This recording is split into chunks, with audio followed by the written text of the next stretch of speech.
Hello दोस्तों, इस YouTube channel पर आपका स्वागत है। ARO एग्ज़ाम के लिए एक बेहतरीन मॉक टेस्ट रहेगा।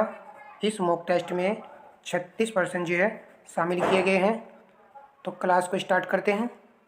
प्रश्न नंबर 1, हॉर्नबिल त्यौहार एक प्रसिद्ध आदिवासी त्यौहार है। यह भारत के इनमें से किस पूर्वोत्तर राज्य में मनाया जाता है? ऑप्शन सी राइट आंसर होगा, नागालैंड में। प्रश्न नंबर नेक्स्ट है, ध्वनि के विषय में निम्न कथनों में असत्य कथन की पहचान करें।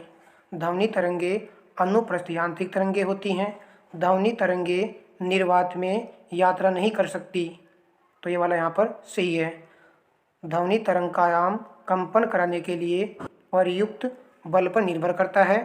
श्रवणीय रेंज 20 हर्ट्ज से 20,000 हर्ट्ज से नीचे की आवृत्ति वाली ध्वनि तरंगों को इंफ्रासोनिक तरंग कहा जाता है।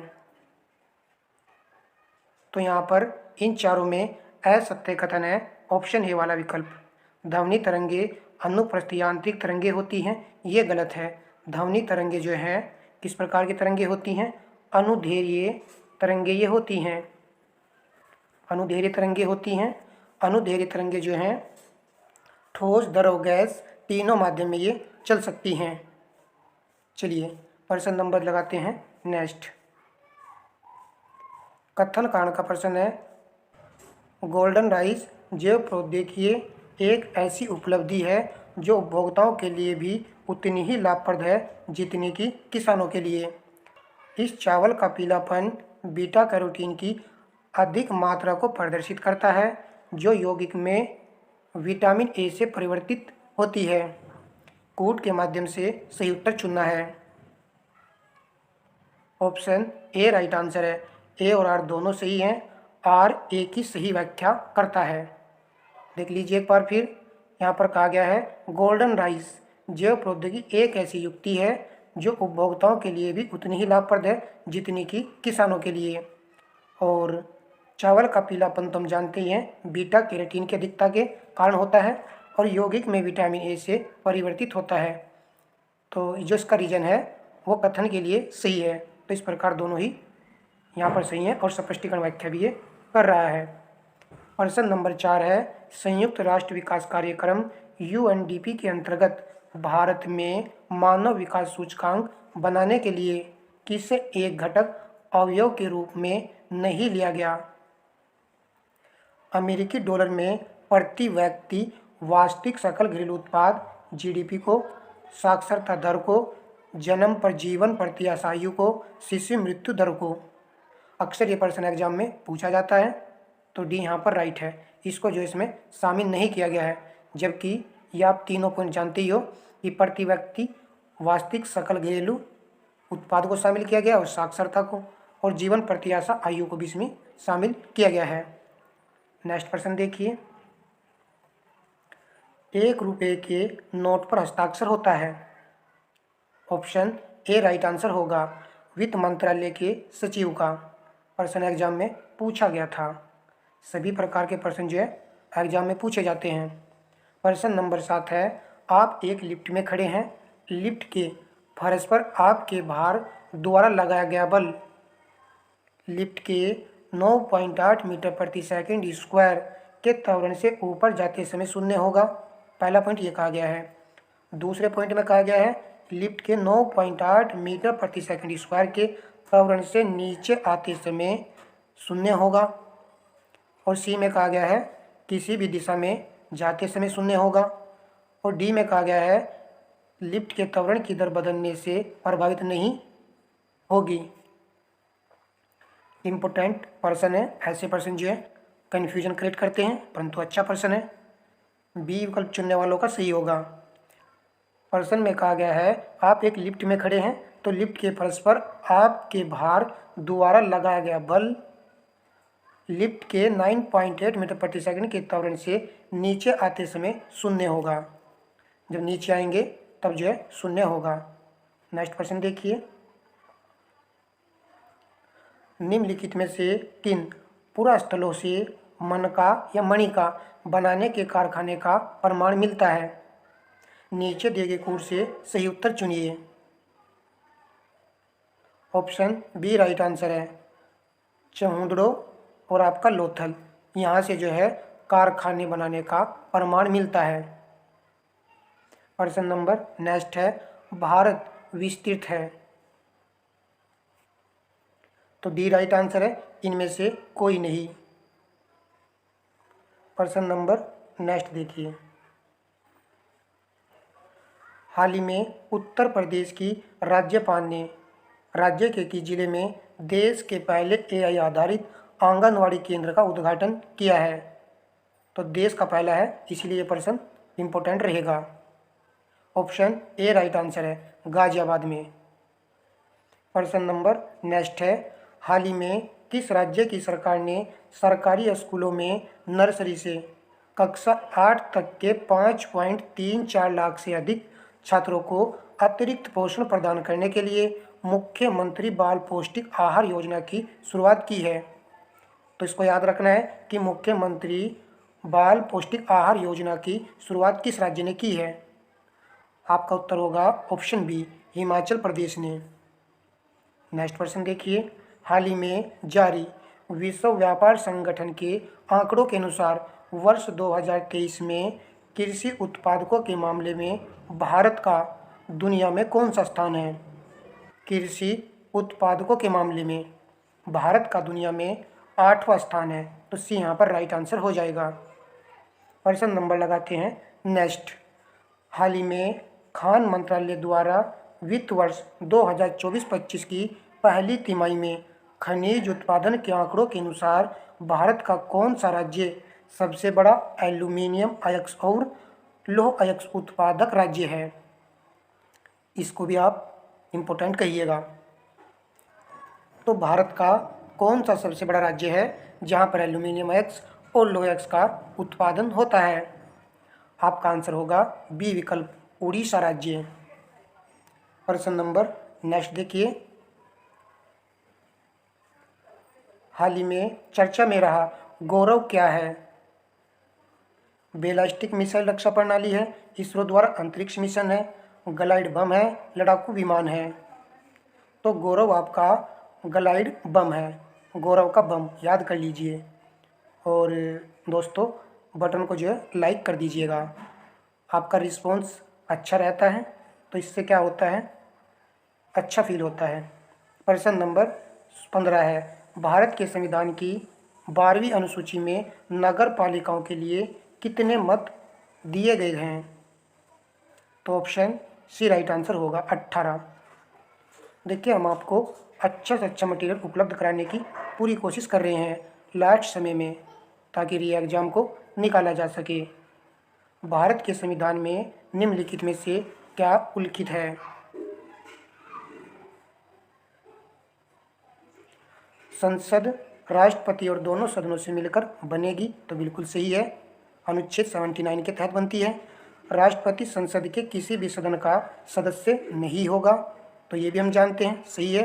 तो कूट के माध्यम से सही उत्तर चुनना था, तो डी विकल्प यहाँ पर सही होगा, क्योंकि दोनों ही पॉइंट यहाँ पर सही लिखे हुए हैं। प्रश्न नंबर 17 है, किसी परमाणु नाभिक का आइसोटोप वह नाभिक है जिसमें, बात हो रही है आइसोटोप की। आप आंसर को सेलेक्ट कीजिएगा।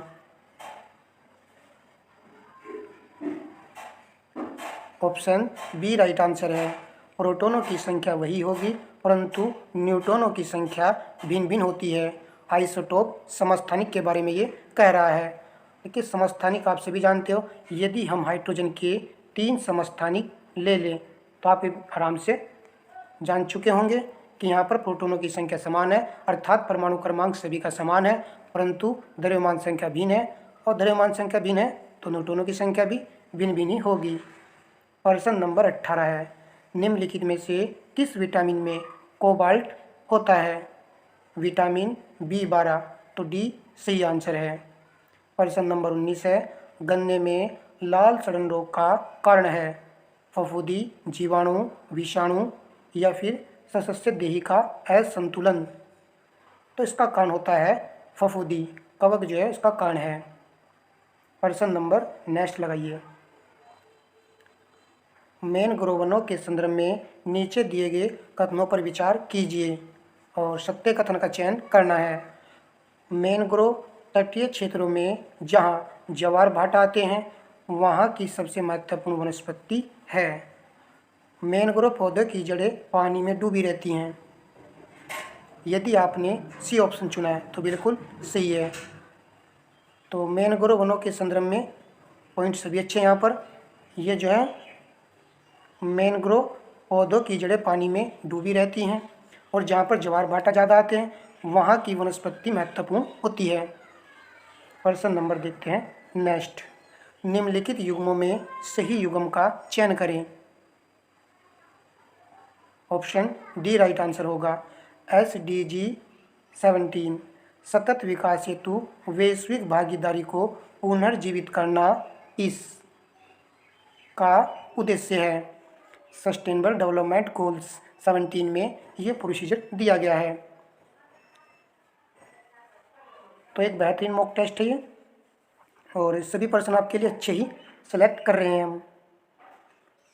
प्रश्न नंबर 22 है, मिलान संबंधी प्रश्न है। सूची फर्स्ट का मिलान सूची सेकंड से करना है। सूची फर्स्ट मैंने दी है और सूची सेकंड में प्राचीन नाम दिया गया है।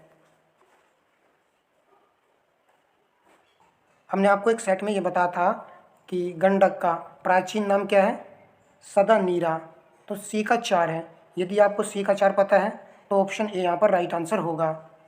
या फिर किसी विद्यार्थी ने सतलज को चुना है तो सतलज का प्राचीन नाम है सोतुद्री, तो डी का 3 हो जाएगा।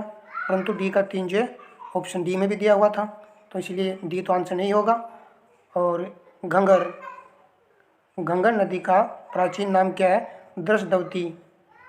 झेलम का वीतस्ता जो है प्राचीन नाम है। तो ए विकल्प यहाँ पर बिल्कुल सही है।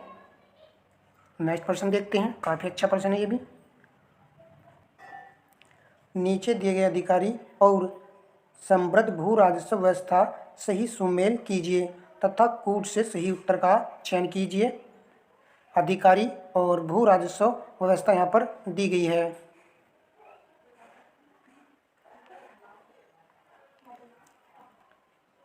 देख लीजिए, जो भी पॉइंट आपको पता है पहले आप आंसर लगाने की कोशिश कीजिएगा।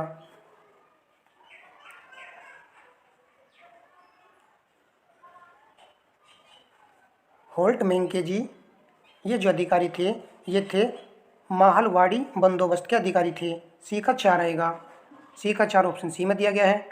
अलेक्जेंडर रीड ये रेतवाड़ी व्यवस्था के अधिकारी थे तो डी का 2 आएगा। इन दोनों पॉइंट से ही आंसर क्लियर हो चुका है। और थॉमस लो अस्थाई बंदोबस्त, बी का 1 आएगा। HE गोल्डस्मिथ बॉम्बे योजना, ए का 3 है। तो सी तो प्रश्न का राइट आंसर है। तो हमने एक क्लास में आपको ये सब बता दिया था कि इनकी स्थापना कब की गई थी। आज फिर देख लीजिए, रेतवाड़ी व्यवस्था को लागू किया गया था 1820 ईस्वी में और माहलवाड़ी बंदोबस्त को लागू किया गया था 1822 में। इस बार जो इनसे प्रश्न हर हाल में बन सकता है, तो स्थापना हमको पता रहना चाहिए। और माहलवाड़ी व्यवस्था को अलेक्जेंडर रीड और थॉमस मुनरो ने लागू किया था। और ये तो बता ही रखा हमने, अस्थाई बंदोबस्त को 1792 ईस्वी में इसको लागू किया गया था सर्वप्रथम बंगाल, बिहार, उड़ीसा में। चलिए नेक्स्ट प्रश्न देख लेते हैं। एक एक पॉइंट आपको याद रहना चाहिए, प्रश्न कहीं से भी बन सकता है। निम्नलिखित में से कौन से कथन पश्चिमी घाट के संदर्भ में सही है। पश्चिमी घाट की ऊंचाई उत्तर से दक्षिण की ओर घटती है। उत्तर से दक्षिण की ओर जो है ये कह रहा है घटती है। पश्चिमी घाट सतत है तथा उन्हें केवल दर्रों के द्वारा ही पार किया जा सकता है। तो ऑप्शन यहाँ पर केवल 2 वाला सही है, तो बी विकल्प यहाँ पर सही होगा। पश्चिमी घाट की ऊंचाई उत्तर से दक्षिण की ओर घटती नहीं है, बढ़ती है। ऐसे पॉइंट ही एग्जाम में पूछे जाते हैं। चलिए प्रश्न नंबर लगाते हैं 25। निम्नलिखित कथनों पर विचार कीजिए। यह भी एक बेहतरीन प्रश्न है। लाल नीला पेरू तट पर चलने वाली एक शीतल जलधारा है। ला नीना। इसकी उत्पत्ति पूर्वी प्रशांत महासागर में उस समय होती है जब एल नीनो का प्रभाव समाप्त हो जाता है। उपर्युक्त में से कौन सा कथन सही है? तो ऑप्शन सी राइट आंसर है। दोनों ही पॉइंट यहाँ पर बिल्कुल सही लिखे हुए हैं, दोनों कथन सही हैं। देखिए, ला नीना और एल नीनो दोनों एक दूसरे के अपोजिट हैं, तो बिल्कुल यहाँ पर सभी बातें सही है। इसको याद कर लेना कि पूर्वी प्रशांत महासागर में उस समय इसकी उत्पत्ति होती है जब एल नीनो का प्रभाव समाप्त हो जाता है पेरू तट पर, और ये शीतल जलधारा है। प्रश्न नंबर नेक्स्ट है, नामी गंगे कार्यक्रम के संदर्भ में निम्नलिखित कथनों पर विचार कीजिए। तो योजना का प्रश्न है, यह कार्यक्रम वर्ष 2014 से आरंभ किया गया था। वर्तमान में इस कार्यक्रम को 2030 तक बढ़ा दिया गया है। सही का चयन करना है। इम्पोर्टेंट प्रश्न है, काफ़ी अच्छे प्रश्न मैंने यहाँ पर आज सेलेक्ट किए हैं, तो झट से मेरे प्यारे भाइयों वीडियो को लाइक शेयर कर दीजिएगा। ऑप्शन ए राइट आंसर होगा। केवल यहाँ पर फर्स्ट वाला सही है, सेकंड वाले में इन्होंने यहाँ पर त्रुटि दी है। वर्तमान में यह कार्यक्रम 2026 तक के लिए बढ़ा दिया गया है। नामित गंगे कार्यक्रम, तो गंगा और उसकी सहायक नदियों के लिए यह कार्यक्रम शुरू किया गया था।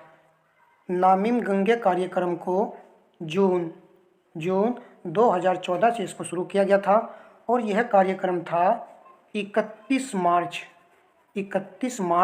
2021 तक यह कार्यक्रम था, परंतु अब इसको आगे बढ़ा दिया गया है। इसको आगे बढ़ाया है 31 मार्च 2000। एडिशनल जानकारी थी, याद कर लीजिएगा, पूछा जा सकता है। प्रश्न नंबर लगाते हैं नेक्स्ट, निम्नलिखित में से कौन सा सही सुमेलित नहीं है पूछा गया है। खदान और राज्य दिया गया है। बेलाडीला मध्य प्रदेश दिया गया है, और आप समझ गए होंगे पहला यहाँ पर सही नहीं है।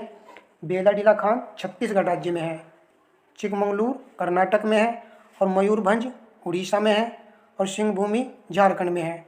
तो ए यहाँ पर सही आंसर था। प्रश्न नंबर नेक्स्ट है, भारत के निम्नलिखित राज्यों में से किसमें सागौन का वन पाया जाता है? सागौन का वन, तो मध्य भारत के मध्य प्रदेश में सागौन वन आपको देखने को मिलेंगे। ये यहाँ पर बिल्कुल सही आंसर है। नेक्स्ट प्रश्न पर चलते हैं। उत्तर प्रदेश निम्नलिखित फसलों में से किन किन फसलों का शीर्ष उत्पादन करता राज्य है? तो बी सही आंसर है। आलू, गन्ना, गेहूं, इनमें जो ये प्रथम स्थान रखता है उत्पादन के मामले में। प्रश्न नंबर देखते हैं नेक्स्ट, मिलान संबंधी प्रश्न है। सूची फर्स्ट का मिलान सूची सेकंड से करना है। चलिए, सूची फर्स्ट में संस्था है और सूची सेकंड में स्थापना वर्ष दिया गया है। कूट के माध्यम से सही उत्तर का चयन करना है, यहाँ पर रहने देते हैं। State bank of India SBI की स्थापना वर्ष क्या है? 1955 है, तो ए का 4 आएगा। भारतीय औद्योगिक विकास बैंक का स्थापना वर्ष है 1964, तो यहाँ पर 1 लिख दीजिए। भारतीय लघु उद्योग विकास निगम सिडबी की स्थापना हुई थी 1990 में, सी का 3 आएगा। भारतीय औद्योगिक वित्त निगम की स्थापना 1948, यहाँ पर 2 आएगा। 4, 1, 3, 2 ऑप्शन ए में ही राइट आंसर है।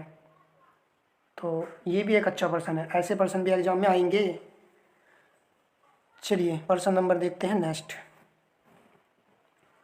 भारत अवस्थित है, प्रश्न शायद पीछे भी आया था, वहाँ पर डी विकल्प दिया गया था, और यानी कोई नहीं था वहाँ पर। यहाँ पर देखिए कौन सा सही आंसर होगा। ऑप्शन सी राइट आंसर है।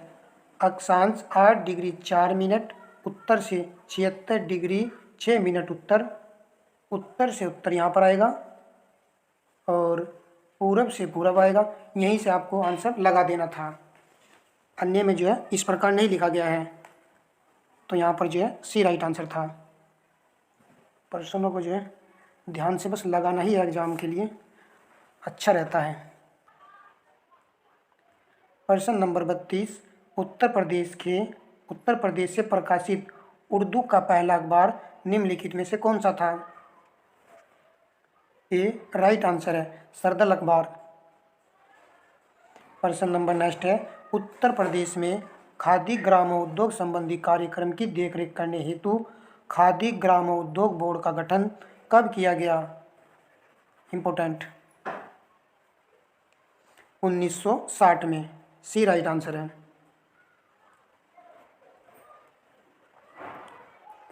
प्रश्न नंबर 34 है, कथन कारण का प्रश्न है। भारत एक मानसूनी देश है। आपको विचार करना है कि भारत क्या मानसूनी देश है। उच्च हिमालय इसे जलवायु संबंधी विशिष्टता प्रदान करता है। ऑप्शन ए आएगा या बी आएगा? दोनों बातें यहाँ पर सही हैं और ए राइट आंसर होगा। आर ए की सही व्याख्या करता है। भारत एक मानसूनी देश है और इसका रीजन ये है, उच्च हिमालय इसे जलवायु संबंधी विशिष्टता प्रदान करता है। प्रश्न नंबर नेक्स्ट है, जुलाई 2024 में जारी हेने पासपोर्ट सूचकांक के अनुसार भारत निम्नलिखित में से किन दो देशों के साथ संयुक्त रूप से 82वें स्थान पर रहा है? तो पासपोर्ट से भी प्रश्न जो एग्जाम में बन जाता है और ये जो है बदलता रहता है, मंथ के हिसाब से आपसे प्रश्न पूछेगा, क्योंकि जनवरी में कुछ और था और जुलाई में कुछ और हो चुका है। तो ए राइट आंसर है। सेनेगल एवं तजाकिस्तान के साथ में यह संयुक्त रूप से 82वें स्थान पर है। प्रश्न नंबर नेक्स्ट है,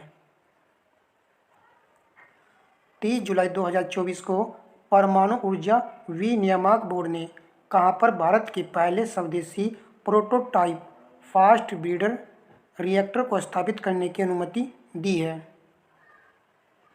भारत के पहले स्वदेशी प्रोटोटाइप फास्ट ब्रीडर रिएक्टर को स्थापित करने की मंजूरी दी है परमाणु ऊर्जा विनियामक बोर्ड ने। ऑप्शन ए राइट आंसर है, कलपक्कम में।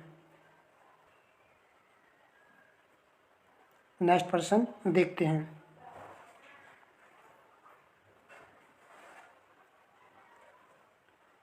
13 अगस्त 2024 को मीडिया से मिली जानकारी के अनुसार उत्तर प्रदेश के आईआईटी कानपुर में साइबर हमलों से बचने तथा बड़ी कंपनियों के डेटा को सुरक्षित रखने के लिए एक सॉफ्टवेयर का निर्माण किया गया है, जिसका नाम है आई मिराज।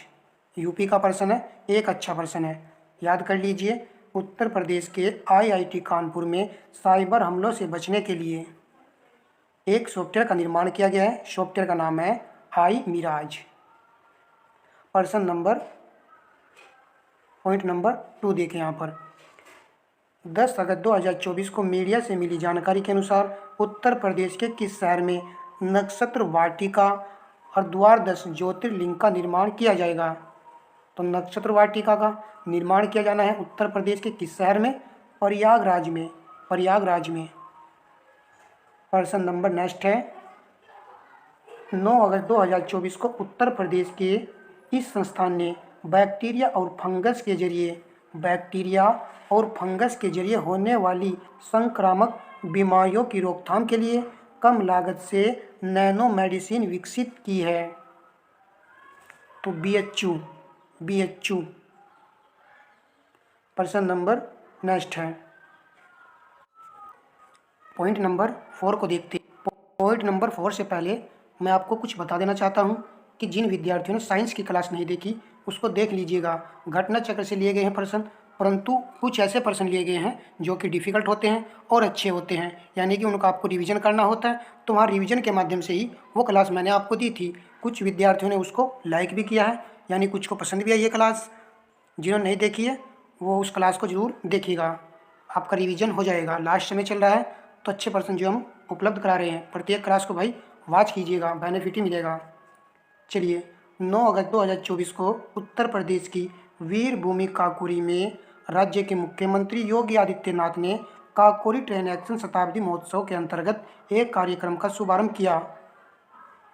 तो इसका क्या नाम है? वीरों को नमन कार्यक्रम था। अब देखिए लास्ट पॉइंट है, 8 अगस्त 2024 को मीडिया से मिली जानकारी के अनुसार उत्तर प्रदेश की पहली गामा नाइफ मशीन स्थापित की गई है? डॉक्टर राम मनोहर लोहिया आयुर्विज्ञान संस्थान में। तो इस प्रकार हमने यहाँ पर इस क्लास में काफ़ी अच्छे प्रश्न लिए थे। सेशन पसंद आया होगा तो वीडियो को लाइक शेयर कीजिएगा। मोटिवेशन मिलता रहता है आप लोगों का, तो कुछ अच्छा फील होता है और अच्छे प्रश्न लाने की हम पूरी कोशिश करते हैं। प्रत्येक क्लास को वॉच कीजिएगा। ठीक है दोस्तों, धन्यवाद।